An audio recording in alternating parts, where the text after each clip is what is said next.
What happens when a beloved morning show host tries to ask simple questions and gets met with hostility and shocking accusations? In just 35 seconds, one comment would turn a friendly interview into the most explosive exit in morning television history. Sam Champion had been with Good Morning America for years. Everyone knew him. Everyone trusted him. He was the guy who made you smile over your morning coffee, who kept things light, who never pushed too hard. That morning, he was supposed to interview Meghan Markle about her latest charitable initiative. It was supposed to be easy. Soft questions, warm answers, the kind of segment that fills the time before the commercial break. But from the moment Meghan sat down across from Sam, something felt off. Her smile was tight. Her posture was stiff. Sam, ever the professional, welcomed her to the show with his trademark warmth. "Good morning, Meghan. Thank you so much for being here with us today." She nodded, barely meeting his eyes. "Good morning." Sam glanced down at his notes, keeping his tone friendly and conversational. "So, you've been working on this new initiative focused on women's education. Can you tell our viewers a little bit about what inspired this project?" Meghan shifted in her seat. "Well, Sam, I think that's a bit of a simplistic way to frame it. This isn't just about inspiration. This is about systemic change. But I wouldn't expect everyone to understand the nuances of what we're trying to accomplish here." The studio went quiet.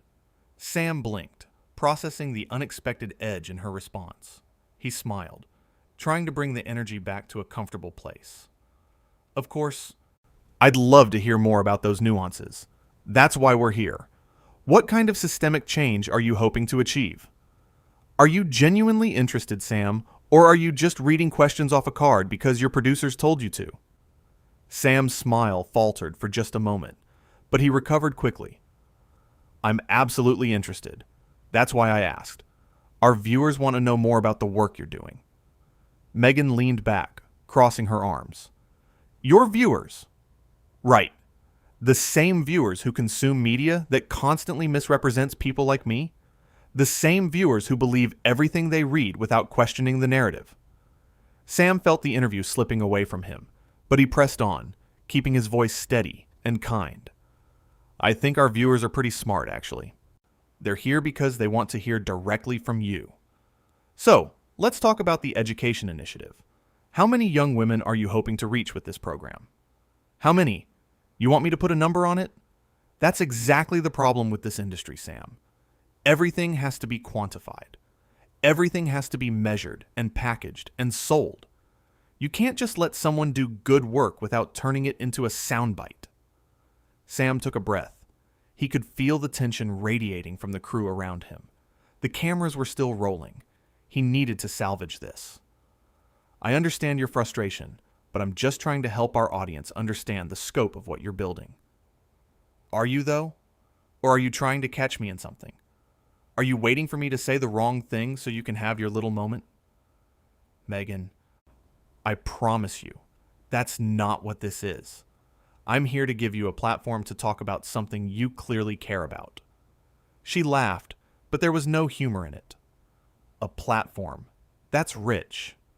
You think you're giving me a platform? I don't need you to give me anything, Sam. I had a platform long before I sat down in this chair." Sam's jaw tightened, but he maintained his composure. "You're absolutely right. You have an incredible platform, and I'm sure our viewers would love to hear you use it to talk about this education program. Can we get back to that?" There you go again with our viewers.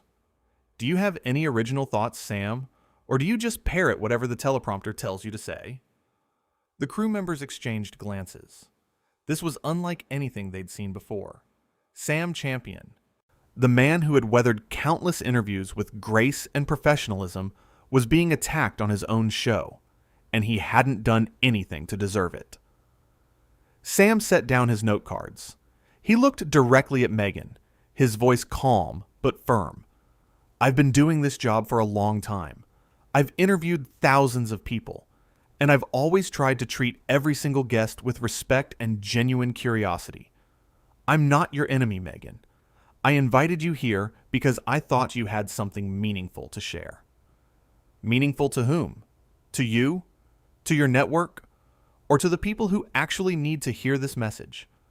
Because I'm not sure you're capable of understanding what meaningful actually looks like. Then help me understand. That's what I'm asking you to do. Meghan stood up abruptly, her microphone pack pulling at the wire clipped to her jacket. You know what? I don't think I will.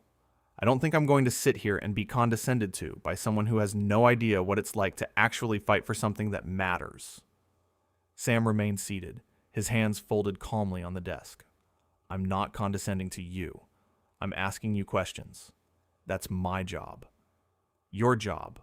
Right. Your comfortable, safe little job where you get to smile for the camera and pretend you care about issues while never actually having to sacrifice anything or put yourself on the line. The accusation hung in the air. Sam felt the sting of it, but he refused to take the bait. Meghan, if you want to leave, that's your choice. But I think our viewers deserve better than this. Our viewers deserve the truth, Sam. And the truth is that shows like this, hosts like you, you're all part of the problem. You perpetuate the same tired narratives. You ask the same shallow questions. And you pat yourselves on the back for being nice while never actually challenging the systems that need to be torn down. Sam stood now, his height giving him a quiet authority.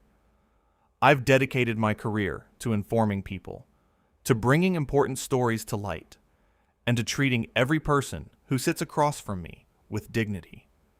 If you can't see that, then maybe you're the one who needs to look a little closer. How dare you? Meghan hissed, her voice dropping to something dangerous. How dare you act like you're the victim here? You have no idea what I've been through. You have no idea what it's like to be scrutinized and attacked and torn apart by people who look just like you. People who look like me?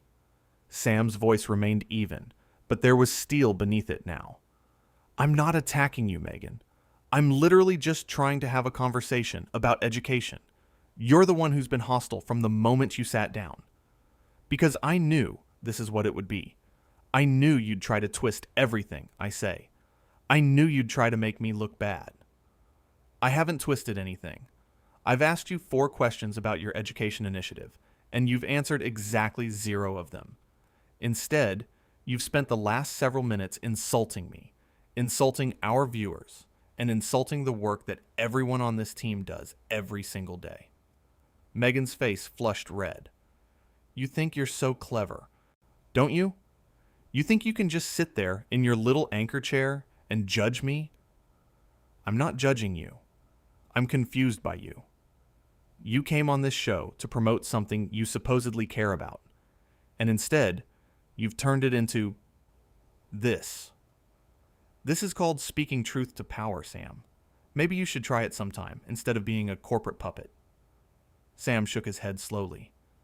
If I'm such a terrible person, such a puppet, then why did you agree to come on the show? Because I thought maybe, just maybe, you might be different. But you're not. You're exactly like all the rest of them. Small-minded, predictable, boring. The control room was silent. The producers didn't know whether to cut to commercial or let this play out. They'd never seen anything like it. Sam took a long breath. Okay, I think we're done here. Oh, and so now you're kicking me off? How convenient. You get to play the victim and make me look like the bad guy. You've been making yourself look bad for the past 10 minutes, Meghan. I didn't have to do anything. Her eyes widened. Excuse me. I've tried to be patient. I've tried to redirect this conversation back to something productive. But you clearly have no interest in talking about your initiative or having any kind of meaningful dialogue. You just want to attack me. I want accountability. I want honesty. Things you clearly know nothing about. Sam's voice rose slightly, the first real crack in his professional armor. I've been nothing but honest with you. I've asked straightforward questions. You're the one who's been playing games. Games? You want to talk about games? Your entire industry is built on games, Sam. You manipulate narratives. You edit footage to tell the story you want to tell. You pretend to be objective when everyone knows you have an agenda. What agenda do I have, Meghan? Please, enlighten me. What terrible agenda am I pushing by asking you about an education program for young women? You want me to perform for you. You want me to be grateful and pleasant and easy. You want me to smile and nod and give you your precious sound bites so you can move on to the next segment about celebrity gossip or the weather. Sam's patience was wearing thin. That's not fair, and you know it. Fair? You want to talk to me about fair? Nothing about this is fair. Nothing about the way I've been treated has ever been fair. Then talk about that. If you want to have a real conversation about fairness or media representation or anything substantive, I'm right here. But you have to actually engage instead of just lashing out. Meghan grabbed her purse from beside the chair. I don't have to do anything, and I certainly don't have to sit here and be lectured by you. No one's lecturing you. I'm trying to have a conversation. A conversation requires two people who respect each other, Sam. And I don't respect people who hide behind false civility while propping up corrupt systems. Sam's voice went quiet. Dangerously quiet. I've never been anything but respectful to you. From the moment you walked onto this set, I've treated you with courtesy and professionalism. If you can't see that, if you're so wrapped up in your own narrative that you can't distinguish between someone genuinely trying to help you share your message and someone who's your enemy, then I feel sorry for you. Don't you dare feel sorry for me. Too late. Because what you're doing right now, it's sad. You had an opportunity to reach millions of people, to talk about something you care about, and you've completely wasted it. I'm wasting it? You're the one who's been trying to control this conversation from the start. By asking you about your education initiative, that's control. That's some kind of attack. By trying to put me in a box. By trying to make me fit into your comfortable little format. Sam spread his hands wide. There is no box, Meghan. There's just a conversation. Or there was supposed to be. Well, I'm done with this conversation. She started to unhook her microphone, fumbling with the wire. Clearly. Sam turned toward the camera, addressing the viewers directly. We're going to take a quick break. When we come back, don't you dare cut away while I'm still standing here. Sam turned back to her, his expression a mix of exhaustion and disbelief. What do you want me to do, Meghan? You just said you're done. You're literally taking off your microphone. I'm done with you. That doesn't mean I'm done talking. To whom? The camera? The crew? Who exactly are you talking to? To anyone who's watching this and seeing what's really happening here. Seeing how you've tried to manipulate this entire situation. A producer's voice came through Sam's earpiece, but he waved it off. You know what? Fine. Say whatever you need to say. Get it all out. Meghan paused, seemingly surprised that he'd called her bluff. You're just going to let me talk? That's what I've been trying to do for the past 15 minutes. So yes, the floor is yours. She stood there, microphone dangling from her hand, suddenly looking less certain. I don't need your permission. I know. You've made that abundantly clear, but you have it anyway. So talk. Tell the viewers whatever it is you came here to say. The silence stretched out. Meghan opened her mouth, then closed it. Opened it again. You're trying to make me look foolish. I'm literally standing here waiting for you to speak. How is that making you look foolish? Because you're being condescending. I'm being patient. There's a difference. No, you're being smug. You think you've won something here. Sam's shoulders sagged. This isn't about winning, Meghan. This was supposed to be an interview, a conversation, a chance for you to share your work with people who might care about it. But you've turned it into a confrontation. And honestly, I don't even know why. You know exactly why. I really don't. I've asked you about education. You've accused me of being a corporate puppet. I've tried to redirect. You've attacked my integrity. I've remained professional. You've insulted our viewers. At what point in this sequence of events did I do something to deserve this level of hostility? Meghan's hands were shaking now. You just don't get it. Then explain it to me. Use your words. Help me understand what I'm missing. I can't do this. She turned toward the exit. Sam called after her, his voice softer now. Meghan, wait. If I've done something to offend you, if there's something I'm genuinely not understanding, I want to know. I mean that. She stopped, but didn't turn around. It's not about you. Then what is it about? It's about all of it. The whole machine. The way everything works. The way people like me are used and discarded and never really heard. Sam took a step toward her. I'm listening right now. I've been listening this entire time. But you have to actually talk to me instead of at me. She turned, and for the first time, there was something vulnerable in her expression. But it lasted only a moment before the walls went back up. You wouldn't understand even if I explained it. Try me. No, I'm done. This was a mistake. She walked toward the studio door, the heels clicking on the floor. Sam watched her go, then looked back at the camera. His face showed the toll of the last 20 minutes. We'll be right back after this break. As the commercial bumper started to roll, the studio erupted in whispered conversations. The crew members looked at each other in shock. Sam sat back down in his chair, pulling off his own microphone. His hands were steady, but his expression was one of genuine confusion and sadness. A production assistant approached him carefully. Are you okay? Sam nodded slowly. Yeah, I have no idea what that was. You handled it really well. Did I? Because it feels like I just got run over by a truck on live television. You were professional the whole time. She was the one who went off the rails. Sam shook his head. I kept trying to give her a way out. A way to turn it around. She just kept escalating. Some people don't want a way out, the assistant said quietly. Some people just want to burn it all down. Sam looked toward the door where Meghan had exited. I genuinely wanted to help her share her message. I thought this would be good for her. You gave her every opportunity. She chose not to take them. The floor director started counting down to return from commercial. Sam straightened his jacket, took a breath, and found his camera smile again.